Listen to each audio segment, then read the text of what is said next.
Halo guys, kenalin aku Muhammad Julfaidatullah dengan NIM 11521000154 dari kelas Public Speaking kelas F, dosen pengampu Bapak Widi tercinta. Kali ini aku akan membagikan kegiatanku hari ini, yakni mendesain sebuah logo portal berita dan juga akan nge-share ke teman-teman semuanya tentang 6 tips desain grafis untuk pemula.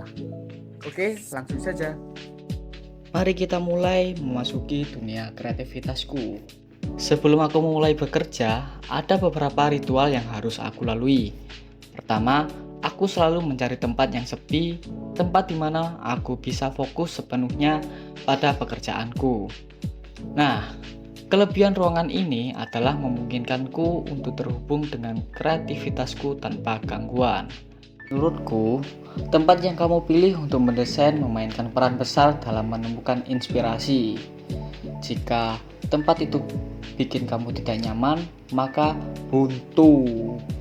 Tidak ada inspirasi yang masuk untuk mendesain. Jadi, kalau bisa kalian cari tempat senyaman mungkin untuk memulai mendesain.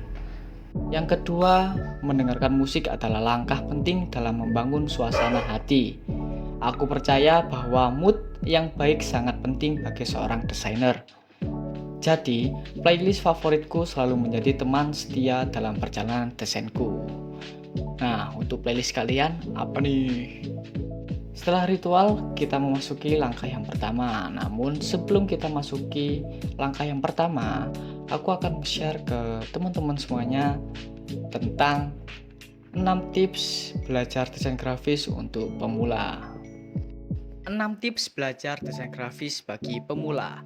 Tips belajar desain grafis bagi pemula yang ingin terjun di dunia desain grafis. Ada berbagai banyak bidang ilmu dan keahlian yang berkembang di era digital ini. Salah satunya desain grafis. Banyak perusahaan membutuhkan orang yang mampu menguasai bidang keahlian ini untuk ditempatkan di berbagai peran yang menjanjikan. Yang pertama adalah memahami dasar-dasar desain grafis. Sebelum memulai belajar, teman-teman harus paham dulu tentang dasar-dasar desain grafis. Misalnya, aturan warna, simbol, dan tipografi. Karena apa? 3 hal ini wajib teman-teman ketahui karena merupakan fondasi dasar untuk membuat sebuah desain. Yang kedua, tentukan gaya desain. Sebenarnya tidak ada patokan bagi teman-teman ketika mendesain. Semua tergantung selera masing-masing. Oleh sebab itu, ada baiknya sebelum mulai belajar, tentukan gaya desain yang akan teman-teman buat. Misalnya, ada gaya logo, tipografi, ilustrasi, dan sebagainya. Dengan begitu, karya yang teman-teman hasilkan akan sesuai dengan desain yang teman-teman kehendaki. Yang ketiga, mencari inspirasi. Jika teman-teman masih bingung menentukan gaya, teman-teman bisa mulai mencari inspirasi dari sekitar. Misalnya, orang-orang di sekitarmu yang menguasai desain grafis, atau bahkan beberapa desainer handal di media sosial yang sering membagikan karyanya. Nah, jika teman-teman sudah mencari di Instagram, Pinterest, Behance, teman-teman bisa menyimpannya sebagai referensi karya yang akan digunakan di kemudian hari. Jika teman-teman sudah punya banyak contoh menginspirasi, tak ada salahnya untuk membedah proses desain grafis dari desainer-desainer tersebut.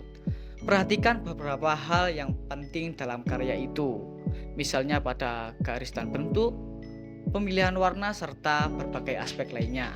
Pahamilah bagaimana sebuah karya dibuat. Dengan begitu, teman-teman akan terbiasa berpikir kreatif. Yang kelima, buat ulang desain yang menginspirasi. Jangan hanya membedah dan melihat karyanya saja, tapi cobalah untuk sesering mungkin untuk membuat ulang desain tersebut. Tidak usah takut karya kalian jelek ataupun salah. Karya yang bagus tentu dihasilkan dari percobaan terus-menerus hingga menjadi sempurna.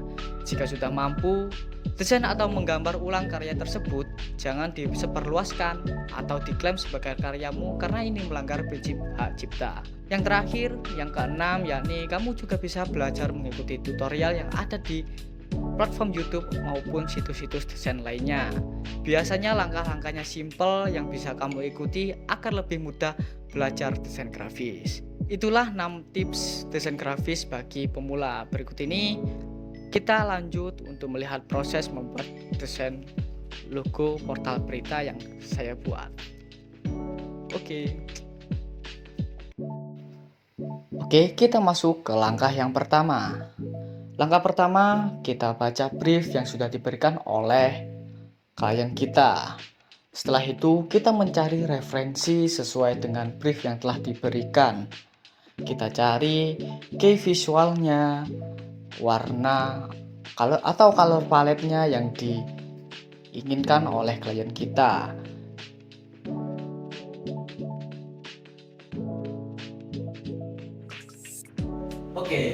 Di tahap pertama ini kita mencari referensi dan juga memahami brief dari klien. Nah, setelah kita tahu nih kunci di brief yang dimau oleh klien, kita cari referensinya. Nah, langsung kita masuk ke tahap kedua, yakni di pengesketan desain logo. Nah, berhubung di sini saya tidak membawa buku buat menyeket, jadi aku kumpulin beberapa referensi di lembar kerjaku. Di tahap kedua ini, tahap yang memerlukan ketenangan dan juga kesabaran yang sangat luar biasa. Karena apa? Kita membuat bentuk, dihapus lagi, membentuk lagi, dihapus lagi, membentuk lagi, dihapus lagi, sampai sesuai dengan apa yang kita rasa bentuk ini cocok untuk logo yang diinginkan oleh klien kita.